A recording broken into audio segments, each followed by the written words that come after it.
Doctor Gurpreet Singh wander मेरे नाल line के उत्ते ने इस वेले और ये चीफ कार्डियोलॉजिस्ट ने और कोआर्डीनेटर ने वाइस प्रिंसीपल ने जड़ा DMC दयानंद मैडिकल कॉलेज है। तो हीरो ग्रुप जड़ा है उन्होंने एक बड़ा मशहूर इत्थे हार्ट इंस्टीट्यूट है उहदे ये हैड भी ने। डॉक्टर साहब स्वागत करते, सत श्री अकाल। सत श्री अकाल जी। और बड़ा अच्छा लग रहा है तुहाडे नाल गल करदे होया सानू। तो मेरे नाल मेरे वाइफ मीनाक्षी सैनी भी नाल ही ने। सत श्री अकाल जी। सत श्री अकाल जी। बहुत बार इस तरह होंदा है किसी ने कोई हार्ट दे इश्यूज हो जाते ते इस तरह दे किहड़े स्पैशलाइज्ड प्रोसीजर्स ने जिहड़े कि पॉसिबल ने ते किहड़े जिहड़े है DMC दे विच कीते जांदे ने? देखो हार्ट डिजीज दा जिहड़े बेसिक टेस्ट है साडे कोल तो सारे टेस्ट हैगे ने। सब तो पहला तो बायोकेमिस्ट्री प्रोफाइल है किसी का, जिद्दां आपां हुणे ही डायबिटीज लिपिड दस्सिया। बेसिक टेस्ट जिहड़ा सब तो पहला वो ट्रेडमिल टेस्ट हुंदा, पेशेंट नूं ट्रेडमिल दे उत्ते वॉक कराने आ ते ਉਹਦੇ ਨਾਲ ਦੇਖਦੇ ਆ ਵੀ ECG ਦੇ ਵਿੱਚ ਕੀ ਚੇਂजेस ਆ ਰਹੀ ਹੈ। ਉਸ ਤੋਂ ਬਾਅਦ ਸਟ੍ਰੈਸ ਇਕੋਕਾਰਡੀਓਗ੍ਰਾਫੀ ਹੈ, ਪੇਸ਼ੈਂਟ ਨੂੰ ਐਕਸਰਸਾਈਜ਼ ਕਰਕੇ ਐਕੋ ਕੀ ਹੁੰਦੀ ਹੈ ਕਿ ਹਾਰਟ ਦੀ ਅਲਟਰਾਸਾਊਂਡ ਨੂੰ ਅਸੀਂ ਇਕੋਕਾਰਡੀਓਗ੍ਰਾਫੀ ਕਹਿੰਦੇ ਆ। ਉਹਦੇ 'ਚ ਫਿਰ ਪਤਾ ਲੱਗਦਾ ਵੀ ਹਾਰਟ ਦੇ ਫੰਕਸ਼ਨਸ कैसे हैं, ਹਾਰਟ ਦੇ ਵੈਲਵਸ ਦੀ ਕੀ ਕੰਡੀਸ਼ਨ ਹੈ। ਔਰ ਜੇ ਅਸੀਂ ਪੇਸ਼ੈਂਟ ਨੂੰ ਸਟ੍ਰੈਸ ਕਰਕੇ ਐਕੋ ਕਰੀਏ ਉਹਦੇ ਨਾਲ ਪਤਾ ਲੱਗਦਾ ਕਿ ਕੋਈ ਵਾਲ ਮੋਸ਼ਨ ਐਬਨੋਰਮੈਲਿਟੀ ਤਾਂ ਨਹੀਂ ਹੈ, ਉਹ ਜ਼ਿਆਦਾ ਸੈਂਸਿਟਿਵ ਹੈ ਸਟ੍ਰੈਸ TMT ਤੋਂ। ਸਟ੍ਰੈਸ TMT ਥੋੜਾ ਬੇਸਿਕ ਹੈ। ਉਸ ਤੋਂ ਵੀ ਅੱਗੇ ਟੈਸਟ ਆ ਜਾਂਦਾ ਮਾਇਓਕਾਰਡੀਅਲ ਪਰਫਿਊਜ਼ਨ ਇਮੇਜਿੰਗ, ਜਿਹਨੂੰ ਆਪਾਂ ਰੇਡੀਓ ਨਿਊਕਲੀਅਰ ਟੈਸਟਿੰਗ ਹੈ। ਸਾਡੇ ਕੋਲ ਸਪੈਕਟ ਕੈਮਰਾ ਜਿਹੜਾ ਕਿ 2 ਡਾਇਮੈਂਸ਼ਨਲ ਹੈ, ਉਹਦੇ ਨਾਲ ਬੜੀ ਅੱਛੀ ਤਰੀਕੇ ਨਾਲ ਸਾਨੂੰ ਇਹ ਵੀ ਪਤਾ ਲੱਗ ਜਾਂਦਾ ਕਿ ਕਿਹੜੀ ਕਿਹੜੀ ਆਰਟਰੀ ਦੇ ਵਿੱਚ ਕਿਹੜੇ ਮਸਲ ਦਾ ਕਿਹੜੇ ਰੀਜਨ ਹੈ ਜਿਹਨੂੰ ਬਲੱਡ ਸਪਲਾਈ ਘੱਟ ਜਾ ਰਹੀ ਹੈ ਔਰ ਕਿਹੜੇ ਰੀਜਨਸ ਹੈ ਜਿਨ੍ਹਾਂ ਨੂੰ ਬਲੱਡ ਸਪਲਾਈ ਐਡਿਕੁਏਟ ਜਾ ਰਹੀ ਹੈ। ਚੌਥਾ ਇੰਪੋਰਟੈਂਟ ਜਿਹੜੇ ਇਹਨਾਂ ਨੂੰ ਨॉन ਇਨਵੇਸਿਵ ਟੈਸਟ ਕਹਿੰਦੇ ਆ ਅਸੀਂ for diagnosis of coronary artery disease. चौथा इंपॉर्टेंट नॉन इन्वेसिव टेस्ट है CT कोरोनरी एंजियो। तो ये CT कोरोनरी एंजियो 256 स्लाइस साडे कोल हैगी है, which is the best actually CT coronary angio in the world today that is available. It's a very expensive, it's a 20 crore actually machine which we have in DMC. और ਇਹਦੇ ਨਾਲ ਪਰ ਇਹ ਹਰ ਕਿਸੇ ਨੂੰ ਨਹੀਂ ਕਰਾਣੀ ਚਾਹੀਦੀ, ਸਿਰਫ ਜਿਹਨੂੰ ਸਿੰਪਟਮਸ ਹੈ ਜਾਂ ਜਿਹਨੂੰ ਰਿਸਕ ਫੈਕਟਰਸ ਬਹੁਤ ਜ਼ਿਆਦਾ, ਕਿਉਂਕਿ CT ਦੇ ਨਾਲ ਐਕਸਪੋਜ਼ਰ ਟੂ ਰੇਡੀਏਸ਼ਨ ਵੀ ਹੁੰਦਾ ਹੈ, but it is very sensitive test. ਇਹਦੇ ਨਾਲ ਪਤਾ ਲੱਗ ਜਾਂਦਾ ਵੀ ਆਰਟਰੀ ਕਿੱਥੇ ਬਲੌਕਡ ਹੈ ਔਰ ਕਿੰਨੇ % ਬਲੌਕ ਹੈ। ਇਹ 4 ਇੰਪੋਰਟੈਂਟ ਨॉन ਇਨਵੇਸਿਵ ਟੈਸਟ ਹੈ ਜਿਹਦੇ ਨਾਲ ਕਿ ਹਾਰਟ ਡਿਜ਼ੀਜ਼ ਦਾ ਡਿਸਾਈਡਸ ਜਿਹੜੀ ਆਪਾਂ ਬਾਇਓਕੈਮੀਕਲ ਪ੍ਰੋਫਾਈਲ ਪੇਸ਼ੈਂਟ ਦੀ ਕਰਦੇ ਆ। ਇਹਨਾਂ ਟੈਸਟਾਂ ਨਾਲ ਜੇ ਪੇਸ਼ੈਂਟ ਦੇ ਵਿੱਚ ਨੁਕਸ ਆਉਂਦਾ ਹੈ, ਪੇਸ਼ੈਂਟ ਨੂੰ ਸਿੰਪਟਮਸ ਹੈ, ਫਿਰ ਸਾਡੇ ਕੋਲ ਕੈਥ ਲੈਬ ਨੇ, ਸਾਡੇ ਕੋਲ 2 ਲੇਟੈਸਟ ਕੈਥ ਲੈਬ ਨੇ, ਉਹ ਫਿਰ ਪੇਸ਼ੈਂਟ ਦੀ ਕੋਰੋਨਰੀ ਐਂਜੀਓਗ੍ਰਾਫੀ ਆਪਾਂ ਕਰਦੇ ਆ। ਠੀਕ ਹੈ, ਉਹਦੇ ਨਾਲ ਪਤਾ ਲੱਗਦਾ ਵੀ ਕਿੱਥੇ ਬਲੌਕੇਜ ਹੈ ਤੇ ਕੀ ਕਰਨ ਦੀ ਲੋੜ ਹੈ। ਠੀਕ ਹੈ ਡਾਕਟਰ ਸਾਹਿਬ, ਜਾਣ ਤੋਂ ਪਹਿਲਾਂ ਇੱਕ ਛੋਟਾ ਜਿਹਾ ਸਵਾਲ ਜਿਹੜਾ ਆਮ ਬੰਦੇ ਦਾ ਸਵਾਲ ਹੈ, ਸਿੰਪਲ ਭਾਸ਼ਾ 'ਚ ਇਹ ਮੈਂ ਤੁਹਾਨੂੰ ਜਾਣਨਾ ਚਾਹੁੰਦਾ ਕਿ ਕਈ ਵਾਰੀ ਕਹਿੰਦੇ ਜੀ ਬੰਦੇ ਨੂੰ ਸਵੈਟਿੰਗ ਹੋ ਰਹੀ ਹੈ ਜਾਂ ਉਹਨੂੰ ਕੋਈ ਜਲਨ ਹੋ ਰਹੀ ਹੈ, ਅਸੀਂ ਸੋਚਦੇ ਹਾਂ ਇਹਨੂੰ ਐਸਿਡਿਟੀ ਹੈ। ਬਹੁਤ ਸਾਰੇ ਸਿੰਪਟਮਸ ਐਸੇ ਹੈ ਜਿਹੜੇ ਹਾਰਟ ਅਟੈਕ ਦਾ ਜਾਂ ਇਸ ਤਰ੍ਹਾਂ ਦੇ ਰੋਗਾਂ ਦਾ ਵੀ ਸਿੰਪਟਮ ਹੋ ਸਕਦੇ ਆ। ਵੈਸੇ ਕੋਈ ਨਾਰਮਲ ਐਸਿਡਿਟੀ ਵਗੈਰਾ ਜਾਂ ਕੋਈ ਵੀ ਹੋਰ ਕਾਰਨ ਹੋ ਸਕਦਾ, ਤੁਹਾਡੇ ਕੋਈ ਪੇਨ ਹੋ ਰਹੀ ਚੈਸਟ ਦੇ ਵਿੱਚ, ਇਹਨੂੰ ਆਇਡੈਂਟੀਫਾਈ ਕਰਨਾ ਆਮ ਬੰਦੇ ਲਈ ਬੜਾ ਔਖਾ ਹੈ ਕਿ ਉਹਨੂੰ ਕੀ ਵਾਕਈ ਹੀ ਹਾਰਟ ਦੀ ਪ੍ਰੋਬਲਮ ਆ ਰਹੀ ਹੈ ਜਾਂ ਕੋਈ ਹੋਰ ਉਹਦਾ ਕੋਈ ਆਮ ਸਧਾਰਨ ਕਾਰਨ ਹੈ। ਅਸੀਂ ਦੇਖਿਆ ਬੜੇ ਵਾਰੀ ਕਈ ਦੋਸਤਾਂ ਨਾਲ ਗੱਲ ਹੋਈ, ਉਹ ਕਹਿੰਦੇ ਜੀ ਮੈਂ ਅਵੋਇਡ ਕਰ ਰਿਹਾ ਸੀ, ਉਹ ਘਰਦਿਆਂ ਨੇ ਜ਼ੋਰ ਪਾਇਆ ਕਿ ਨਹੀਂ ਡਾਕਟਰ ਕੋਲ ਜਾਣਾ ਚਾਹੀਦਾ, ਜਾ ਕੇ ਪਤਾ ਲੱਗਾ ਮੈਨੂੰ ਤੇ ਅਟੈਕ ਸੀ ਔਰ ਮੈਂ ਬਚ ਗਿਆ। ਪਰ ਸਾਰੇ ਬੰਦੇ ਲੱਕੀ ਨਹੀਂ ਹੁੰਦੇ ਬਚਣ ਵਾਸਤੇ। तो इनू किवें आइडेंटिफाई किया जाए, आम आदमी नूं की सलाह देना चाहोगे? I must say ਤੁਹਾਡੇ ਸਵਾਲ ਬੜਾ ਹੀ pertinent ਔਰ ਬੜਾ ਹੀ relevant ਨੇ, and I'm very impressed actually with what you are asking, ਕਿਉਂਕਿ ਅਸੀਂ ਅਕਸਰ ਇਹ ਦੇਖਿਆ ਜੀ ਕਿ ਹਾਰਟ ਡਿਜ਼ੀਜ਼ ਦੇ ਜਿਹੜੇ ਕਾਫੀ ਪੇਸ਼ੈਂਟਸ ਨੇ ਉਹਨਾਂ ਨੂੰ ਬਰਪਿੰਗ ਹੁੰਦੀ ਹੈ ਜੀ, ਉਹਨਾਂ ਨੂੰ ਡਕਾਰ ਆਉਂਦੇ ਆ, ਪਹਿਲਾਂ ਡਿਸਕੰਫਰਟ ਹੁੰਦੀ ਹੈ, ਫਿਰ ਉਹਨਾਂ ਨੂੰ ਡਕਾਰ ਆਉਂਦੇ ਨੇ ਔਰ ਉਹ ਡਕਾਰਾਂ ਤੋਂ ਬਾਅਦ ਜਿਹੜੀ ਐਂਜ਼ਾਈਨਾ ਰਿਲੀਫ ਹੁੰਦੀ ਹੈ। ਸੋ ਬੜੇ ਔਰ ਜਿਹੜੀ ਹਾਰਟ ਦੀ ਪੇਨ ਹੈ ਇਹ ਲੋਕਲਾਈਜ਼ ਨਹੀਂ ਹੁੰਦੀ। ਜੇ ਇਨਫੈਕਟ ਅਸੀਂ ਆਪਣੇ ਸਟੂਡੈਂਟਸ ਨੂੰ ਵੀ ਪੜ੍ਹਾਉਂਦੇ ਹਾਂ, ਜੇ ਤੁਸੀਂ ਉਂਗਲੀ ਲਗਾ ਕੇ ਕਹਿ ਸਕੋ ਕਿ ਇਹ ਪੇਨ ਇੱਥੇ ਹੈ ਤਾਂ ਉਹ ਕਾਰਡਿਕ ਪੇਨ ਨਹੀਂ ਹੁੰਦੀ। ਪੇਨ ਜਿਹੜੀ ਡਿਫਿਊਜ਼ ਹੈ, ਪੂਰੀ ਬਰਨਿੰਗ ਸੈਂਸੇਸ਼ਨ ਹੈ ਪੂਰੀ ਚੈਸਟ ਦੇ ਵਿੱਚ, ਉਹ ਪੇਨ ਕਾਰਡਿਕ ਹੁੰਦੀ ਹੈ। ਔਰ ਜਿਸ ਤਰ੍ਹਾਂ ਤੁਸੀਂ ਖੁਦ ਹੀ ਕਿਹਾ, ਇਹ ਜਿਹੜੀ ਬਰਨਿੰਗ ਸੈਂਸੇਸ਼ਨ ਹੈ ਇਹ ਕਈ ਵਾਰੀ ਡਕਾਰਾਂ ਦੇ ਨਾਲ ਰਿਲੀਫ ਹੁੰਦੀ ਹੈ। ਸੋ ਬੜੀ ਕਾਮਨਲੀ ਪੇਸ਼ੈਂਟਸ ਇਹ ਸਿੰਪਟਮਸ ਨੂੰ ਇਗਨੋਰ ਕਰਦੇ ਔਰ ਬੜਾ ਇੰਪੋਰਟੈਂਟ ਫੈਕਟਰ ਹੈ ਕੋਈ ਵੀ ਡਿਸਕੰਫਰਟ ਜਿਹੜੀ ਐਕਸਰਸਾਈਜ਼ ਦੇ ਨਾਲ ਆਉਂਦੀ ਹੈ, ਜਿਹੜੀ ਮੂਵਮੈਂਟ, ਜੇ ਚੱਲਣ ਦੇ ਨਾਲ, ਸਪੈਸ਼ਲੀ ਖਾਣਾ, ਇਹਨੂੰ ਅਸੀਂ ਪੋਸਟ ਪ੍ਰੈਂਡੀਅਲ ਐਂਜ਼ਾਈਨਾ ਕਹਿੰਦੇ ਆ, ਖਾਣਾ ਖਾ ਕੇ ਜਦੋਂ ਇਨਸਾਨ ਚੱਲਦਾ ਉਹ ਕਿਉਂਕਿ ਬੋਡੀ ਤੇ ਆਲਰੇਡੀ ਲੋਡ ਜ਼ਿਆਦਾ ਹੁੰਦਾ, ਜਿਹੜੀ ਬਰਨਿੰਗ, ਹੈਵੀਨੈਸ, ਡਿਸਕੰਫਰਟ ਐਗਜ਼ਰਸ਼ਨ ਦੇ ਨਾਲ ਆਉਂਦੀ ਹੈ ਔਰ ਰੈਸਟ ਦੇ ਨਾਲ ਠੀਕ ਹੋ ਜਾਂਦੀ ਹੈ, that is the pain which is most likely ਕਿ ਇਹ cardiac pain ਹੈ। ਜਿਹੜੀ ਪੇਨ ਲੋਕਲਾਈਜ਼ਡ ਹੈ, ਐਟ ਰੈਸਟ ਹੈ, ਚੁੱਭਣ ਦੀ ਫੀਲਿੰਗ ਹੈ, ਉਹ ਹਾਰਟ ਦੀ ਪੇਨ ਨਹੀਂ ਹੁੰਦੀ ਹੈਗੀ ਹੈ। ਹਾਰਟ ਦੀ ਪੇਨ ਜਨਰਲੀ ਬ੍ਰੈਥਲੈਸਨੈਸ ਦੇ ਨਾਲ ਐਸੋਸੀਏਟਡ ਹੈ, ਬਰੀਥਿੰਗ ਡਿਫਿਕਲਟੀ ਹੁੰਦੀ ਹੈ, ਸਵੈਟਿੰਗ ਦਾ ਹੋਣਾ ਇੱਕ ਬੜਾ ਇੰਪੋਰਟੈਂਟ ਪੈਰਾਮੀਟਰ ਹੈ ਹਾਰਟ ਡਿਜ਼ੀਜ਼ ਦਾ।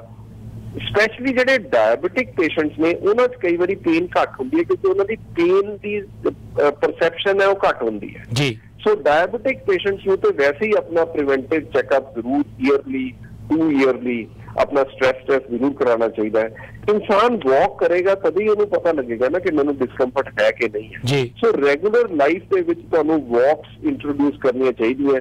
ਜੇ ਆਦਮੀ ਰੈਗੂਲਰਲੀ ਵਾਕ ਕਰ ਰਿਹਾ, ਉਹਨੂੰ ਚੱਲਣ ਦੇ ਟਾਈਮ ਤੇ, ਸੀੜੀਆਂ ਚੜ੍ਹਨ ਦੇ ਟਾਈਮ ਤੇ ਕੋਈ ਡਿਸਕੰਫਰਟ ਨਹੀਂ ਹੋ ਰਹੀ ਤਾਂ ਬਿਲਕੁਲ ਉਹਨੂੰ ਚਾਂਸਸ ਆਫ ਹਾਰਟ ਡਿਜ਼ੀਜ਼ ਬਹੁਤ ਘੱਟ ਹੈ। ਜੇ ਐਕਿਊਟ ਸੀਵੀਅਰ ਚੈਸਟ ਪੇਨ ਹੈ ਉਹ ਇਗਨੋਰ ਨਹੀਂ ਕਰਨੀ ਚਾਹੀਦੀ। ਜੇ ਕਿਸੇ ਦੀ ਇੱਕਦਮ ਸੀਵੀਅਰ ਚੈਸਟ ਪੇਨ ਹੈ ਇਮੀਡੀਏਟਲੀ ਜਾਓ ਨੇੜੇ ਹਸਪੀਟਲ ਦੇ ਵਿੱਚ ECG ਕਰਾਓ। ਆਪਾਂ ਕਹਿੰਦੇ ਕਿ ECG ਦੇ ਵਿੱਚ ਹਾਰਟ ਡਿਜ਼ੀਜ਼ ਮਿਸ ਹੋ ਜਾਂਦੀ ਹੈ, ਪਰ ਜੇ ਡਿਊਰਿੰਗ ਪੇਨ ECG ਹੁੰਦੀ ਹੈ that is a sure, if that is normal, it is very unlikely that there is heart disease. During pain ਜਿਹੜੀ ਆਪਾਂ in between ਜਿਹੜੀ ਆਪਾਂ ECG ਕਰਦੇ ਆ ਉਹ ਇੰਨੀ ਇਨਫੋਰਮੇਟਿਵ ਨਹੀਂ ਹੈ। ਸੋ ਜੇ ਪੇਨ ਹੋ ਰਹੀ ਹੈ might as well go to the nearest hospital, get an ECG done।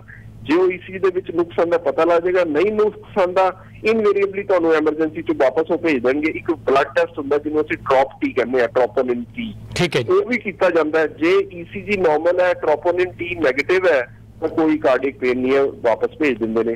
So acute severe chest pain, ਅੱਛਾ ਵੈਰੀ ਆਫਨ ਜਿਹੜੀ ਇਹ ਪੇਨ ਹੈ ਜੌਜ਼ ਚ ਕਈਆਂ ਨੂੰ ਹੁੰਦਾ, ਉਹ ਚੱਲਦੇ ਨੇ ਉਹਨਾਂ ਦੇ ਜੌਜ਼ ਚ ਕਹਿੰਦੇ ਮੇਰਾ ਲੋਅਰ ਜੌ ਪਕੜਿਆ ਗਿਆ।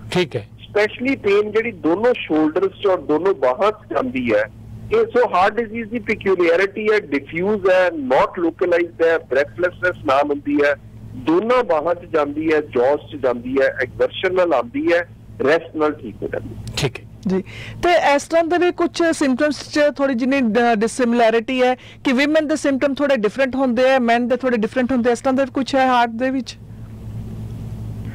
ਦੇਖੋ ਮੀਨੋਪੌਜ਼ ਤੋਂ ਪਹਿਲਾਂ ਵਿਮਨ 'ਚ ਹਾਰਟ ਡਿਜ਼ੀਜ਼ ਘੱਟ ਹੁੰਦੀ ਹੈ, ਪੋਸਟ ਮੀਨੋਪੌਜ਼ਲ ਵੂਮਨ ਨੂੰ ਹਾਰਟ ਡਿਜ਼ੀਜ਼ ਸੇਮ ਹੈ ਐਜ਼ ਮੈਨ।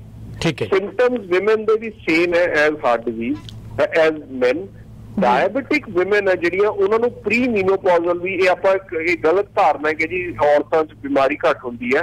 ਜਿਹੜੀ ਡਾਇਬੀਟਿਕ ਲੇਡੀਜ਼ ਹੈ ਉਹਨਾਂ ਦੇ ਵਿੱਚ ਰਿਸਕ ਆਫ ਹਾਰਟ ਡਿਜ਼ੀਜ਼ ਉਨਾ ਹੀ ਹੈ ਜਿੰਨਾ ਮੇਲਸ ਦੇ ਵਿੱਚ ਹੈ। ਔਰ ਪੋਸਟ ਮੀਨੋਪੌਜ਼ ਜਿਹੜਾ ਜਦੋਂ ਮੈਂਸਟਰੂਏਸ਼ਨ ਬੰਦ ਹੋ ਜਾਂਦੀ ਹੈ 45 ਤੋਂ 48 ਸਾਲ ਦੇ ਵਿੱਚ, ਉਸ ਤੋਂ ਬਾਅਦ ਦਾ ਜਿਹੜਾ ਪੀਰੀਅਡ ਹੈ ਉਹਦੇ ਵਿੱਚ ਹਾਰਟ ਡਿਜ਼ੀਜ਼ ਸੇਮ ਹੈ। ਸਿੰਪਟਮ ਮੈਨ ਔਰ ਵਿਮਨ ਦੇ ਵਿੱਚ ਸੇਮ ਹੈ, जिस तरह आप मेल्स दे विच सेम ही विमेन दे विच। ठीक है डॉक्टर साहब, बहुत बहुत शुक्रिया। और ये सब्जेक्ट ऐसा है, टॉपिक ऐसा है कि असीं इहदे ते घंटियां बद्धी भी गल करिए तो थोड़ा है, पर जिन्नी जानकारी अज मिल गई है एक काफ़ी वधिया जानकारी है। और मैं तुहानूं गुजारिश करांगा, मैनूं पता तुसीं बड़े व्यस्त रहिंदे हो और तुहाडे ते वड्डियां जिम्मेवारियां ने, पर कदी कदी समा कढ के तुसीं जरूर आया करो। हजे साडे कोल एक लंबी लिस्ट है सवालों की, पर समय की नज़ाकत है साडे कोल। एक मैं जरूर लास्ट से बेनती करांगा अपने सारे लिसनर्स नूं कि एक समा सी जदों इंडिया तो लोग बीमारियां दा इलाज करवाउण लई विदेशां ਵੱਲ ਨੂੰ ਭੱਜਦੇ ਸੀ, ਤੇ ਜਿਨ੍ਹਾਂ ਕੋਲ ਪੈਸਾ ਹੁੰਦਾ ਸੀ ਉਹ ਅਫੋਰਡ ਕਰ ਲੈਂਦੇ ਸੀ, ਬਾਕੀ ਨਹੀਂ ਸੀ ਅਫੋਰਡ ਕਰ ਸਕਦੇ। ਉੱਥੇ ਨਾ ਹੀ ਕੋਈ ਬਹੁਤੇ ਵਧੀਆ ਇਕਵਿਪਮੈਂਟ ਸੀ, ਨਾ ਐਡਵਾਂਸ ਟੈਕਨੋਲੋਜੀ ਸੀ। और सानू ये गल दसदियां बड़ी खुशी हो रही है कि DMC वर्गे हॉस्पिटल जो डॉक्टर साहब ने दस्सिया कि 20-20 करोड़ दियां वो मशीनां ने। और सब तो अच्छी गल ये है कि इमीडिएटली वारी तुहाडी आ सकती है। जो तुहानू अज लोड़ है तो अज तुहानू वो सारियां फैसिलिटीज़ अवेलेबल ने। साडे विदेशां दे विच हुण चंगी गल है कि इत्थे फ्री ट्रीटमेंट है, पर एक जिहड़ा वड्डा चैलेंज आ रहा है कि साडे कोल लंबियां लाइनां लगियां हुई, कतारां है, वेटिंग टाइम 6-6 महीने, साल 2-2 साल का है। उस दौरान दे विच व्यक्ति सी बीमारी वध भी सकती है, कईयां दी डेथ भी हो जाती है। तो ऐसे समय दे विच जे तुसीं अफोर्ड कर सकते हो तो तुसीं DMC नाल संपर्क करो। इन्हां ने एक बड़ा वधिया प्रोग्राम शुरू किया होया है, उसका नाम है NRI मैडिकल केयर प्लान। असीं रोज़ उहदी गल करदे ही हां, तुसीं नहीं बल्कि तुहाडे कोई पेरेंट्स, ग्रैंड पेरेंट्स, कोई होर फैमिली मैंबर उन्हां नूं लोड़ पै जाए तो डॉक्टर साहब ने इत्थे दस्सिया है कि उत्थे एंबूलेंसिस ने, स्टाफ है, ਘਰੋਂ ਪਿਕ ਕਰਨਗੇ ਐਮਰਜੈਂਸੀ, ਤੁਹਾਨੂੰ ਕਈ ਵਾਰੀ ਨਹੀਂ ਜਾ ਸਕਦੇ ਇੰਡੀਆ, ਉਸੇ ਵੇਲੇ ਤੁਹਾਡੇ ਕੋਲ ਸਮਾਂ ਨਹੀਂ ਹੈ, ਕਾਰਨ ਕੋਈ ਵੀ ਹੈ, ਤੇ ਇਹ ਉੱਥੇ ਉਹਨੂੰ ਉਦਾਂ ਲੁੱਕ ਆਫਟਰ ਕਰਨਗੇ ਜਿੱਦਾਂ ਤੁਸੀਂ ਜਾ ਕੇ ਕੁਝ ਕਰਨਾ ਸੀ। ਤੇ ਇਸ ਕਰਕੇ ਇਹਨਾਂ ਨੂੰ ਇਹ ਵੀ ਜ਼ਿੰਮੇਵਾਰੀ ਦਿਓ ਔਰ ਦੇਖੋ, ਜਾ ਕੇ ਤੁਸੀਂ ਆਪ ਮਹਿਸੂਸ ਕਰੋਗੇ ਕਿ ਵਰਲਡ ਕਲਾਸ ਇਹ ਹਸਪੀਟਲ ਹੈ। ਔਰ ਮੈਨੂੰ ਬੜੀ ਖੁਸ਼ੀ ਹੈ ਕਿ ਅਸੀਂ ਰੋਜ਼ ਵਿੱਚ ਸਮੇਂ ਸਿਰ ਪ੍ਰਵਾਸੀ ਟੀਵੀ ਦੇ ਉੱਤੇ ਇੱਕ ਵੀਡੀਓ ਚਲਾਉਂਦੇ ਹੁੰਦੇ ਹਾਂ, 9 ਤੋਂ 10 ਮਿੰਟ ਦੀ ਲੰਬੀ ਵੀਡੀਓ ਹੈ। ਇਹਦੇ 'ਚ ਇਹਨਾਂ ਦੇ ਸਾਰੇ ਡਿਪਾਰਟਮੈਂਟਸ ਦੀ ਕੰਪਲੀਟ ਜਾਣਕਾਰੀ ਹੈ। ਤੁਸੀਂ ਉਹ ਖੁਦ ਇਕਵਿਪਮੈਂਟ ਦੇਖੋ, ਵਰਲਡ ਕਲਾਸ ਇਕਵਿਪਮੈਂਟ ਨੇ, ਸਫਾਈ, ਹਰ ਚੀਜ਼ ਦਾ ਇਹਨਾਂ ਨੇ ਉੱਥੇ ਖਿਆਲ ਰੱਖਿਆ ਹੋਇਆ। ਔਰ ਖੁਦ ਡਾਕਟਰ ਜੀ ਐਸ ਵਾਂਡਰ ਦੀ ਉਹਦੇ 'ਚ ਇੱਕ ਇੰਟਰਵਿਊ ਹੈ ਲੰਬੀ ਚੌੜੀ, ਜਿਹਦੇ 'ਚ ਆਪਣੇ ਇਸ ਇੰਸਟੀਚਿਊਟ ਦੀ ਜਾਣਕਾਰੀ ਉਹਦੇ 'ਚ ਵੀ ਦਿੰਦੇ ਆ। ਤਾਂ ਡਾਕਟਰ ਸਾਹਿਬ ਬਹੁਤ ਬਹੁਤ ਸ਼ੁਕਰੀਆ। ਔਰ ਮੈਨੂੰ ਖੁਸ਼ੀ ਹੈ ਕਿ ਜਿਹੜਾ ਸਾਡਾ ਇੱਥੇ ਵਿਲੀਅਮ ਔਸਲਰ ਹੈਲਥ ਸਿਸਟਮ ਹੈ, ਜਿਹਦੇ ਥੱਲੇ 3 ਵੱਡੇ ਹਸਪੀਟਲ ਨੇ, ਈਟੋਬੀਕੋ ਹਸਪੀਟਲ ਹੈ, ਬਰੈਂਪਟਨ ਸਿਵਿਕ ਹੈ, ਪੀਲ ਮੈਮੋਰੀਅਲ ਹੈ, ਉਹਨਾਂ ਦਾ ਤੁਹਾਡੇ ਨਾਲ ਟਾਈ ਅਪ ਹੋ ਚੁੱਕਾ ਹੈ। ਉੱਥੋਂ ਦੇ ਡਾਕਟਰ ਇੱਥੇ ਆਉਂਦੇ ਆ, ਇੱਥੋਂ ਦੇ ਡਾਕਟਰ ਉੱਥੇ ਜਾ ਰਹੇ ਨੇ, ਇੱਕ ਐਕਸਚੇਂਜ ਪ੍ਰੋਗਰਾਮ ਵੀ ਸ਼ੁਰੂ ਹੋ ਗਿਆ ਹੈ।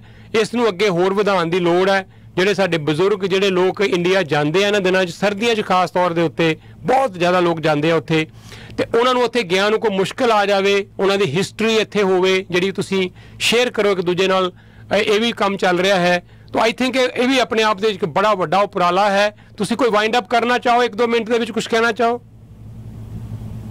ਮੈਂ ਤਾਂ ਬਸ ਇਹੀ ਕਹਾਂਗਾ, ਬੜਾ ਮਜ਼ਾ ਆਇਆ ਤੁਹਾਡੇ ਨਾਲ ਗੱਲ ਕਰਕੇ and I must say you are a brilliant man. ਨਹੀਂ ਸਰ, ਕੁਐਸਚਨ ਸੀ ਬੜੇ ਰੈਲੇਵੈਂਟ ਸੀ। ਅਸੀਂ ਹਾਜ਼ਰ ਹਾਂ ਜਦੋਂ ਵੀ ਤੁਸੀਂ ਯਾਦ ਕਰੋਗੇ। ਸਾਡੇ ਆਪਣੇ ਪੰਜਾਬੀ ਭਰਾ ਨੇ ਉੱਥੇ ਜਿਹੜੇ ਕੈਨੇਡਾ ਦੇ ਵਿੱਚ ਨੇ, ਉਹਨਾਂ ਨੂੰ ਕਿਸੇ ਵੀ ਤਰੀਕੇ ਨਾਲ ਅਸੀਂ ਹੈਲਪਫੁਲ ਹੋ ਸਕੀਏ, ਬੜੀ ਖੁਸ਼ੀ ਮਿਲੇਗੀ। ਬੜੇ ਸਾਰੇ ਲੋਕ, ਜਿਸ ਤਰ੍ਹਾਂ ਤੁਸੀਂ ਕਹਿ ਰਹੇ ਸੀਗੇ, ਕੋਈ ਕਹਿੰਦਾ ਮੈਨੂੰ 4 ਮਹੀਨੇ ਦੀ ਦਵਾਈ ਲਿਖ ਦਿਓ, 6 ਮਹੀਨੇ ਦੀ ਦਵਾਈ ਲਿਖ ਦਿਓ, ਮੈਂ ਆਪਣੇ ਬੱਚਿਆਂ ਕੋਲ ਜਾ ਰਿਹਾ। ਸੋ ਸਾਡੀ ਕੋਸ਼ਿਸ਼ ਇਹੀ ਹੁੰਦੀ ਹੈ ਕਿ ਉਹਨਾਂ ਨੂੰ ਦਵਾਈ ਲਿਖ ਕੇ ਦਈਏ, ਉਹ ਆਪਣੀ ਲੈ ਜਾਣ, ਉੱਥੇ ਲੋਕਲੀ ਚੈੱਕ ਕਰਾਉਂਦੇ ਰਹਿਣ, ਕਿਉਂਕਿ ਜਦੋਂ ਟੈਂਪਰੇਚਰ ਚੇਂਜ ਹੁੰਦਾ ਕੁਝ ਮੈਡੀਸਿਨ ਚੇਂਜ ਵੀ ਕਰਨੀਆਂ ਪੈਂਦੀਆਂ। So my best wishes to you, your channel and to all the Indians in Canada. ਟੈਕ ਸਾਹਿਬ, ਸਾਨੂੰ ਵੀ ਉਨਾ ਹੀ ਮਜ਼ਾ ਆਇਆ ਜਿੰਨਾ ਤੁਹਾਨੂੰ ਆਇਆ, ਜ਼ਿਆਦਾ ਸਾਨੂੰ ਜ਼ਿਆਦਾ ਆਇਆ ਜੀ। ਬਿਲਕੁਲ ਬਿਲਕੁਲ। ਔਰ ਹਜੇ ਵਾਕਈ ਸਾਡੇ ਕੋਲ ਬਹੁਤ ਸਾਰੇ ਸਵਾਲ ਹੋ ਰਹੇ ਕਿਉਂਕਿ ਟੌਪਿਕ ਬਹੁਤ ਵੱਡਾ ਹੈ, ਤੇ ਨੈਕਸਟ ਟਾਈਮ ਅਸੀਂ ਤੁਹਾਡੇ ਕੋਲ ਗੁਰਦਾਸ ਮਾਨ ਦਾ ਗੀਤ ਹੈ ਜੀ, ਦਿਲ ਦਾ ਮਾਮਲਾ ਹੈ। तो ਜਿਹੜਾ ਦਿਲ ਹੈ ਜੀ, ਇਹ ਬੜਾ ਇਹਦਾ ਮਾਮਲਾ ਬੜਾ ਇੰਪੋਰਟੈਂਟ ਹੈ। तो ਦਿਲ ਦੇ ਮਾਮਲੇ ਬਾਰੇ ਕਿੰਨੀ ਗੱਲ ਕੀਤੀ ਜਾਵੇ ਉਨੀ ਘੱਟ ਹੈ, ਪਰ ਅਸੀਂ ਕਰਦੇ ਰਵਾਂਗੇ। ਥੈਂਕ ਯੂ ਸਰ, ਬਹੁਤ ਬਹੁਤ ਸ਼ੁਕਰੀਆ। ਸਤਿ ਸ਼੍ਰੀ ਅਕਾਲ।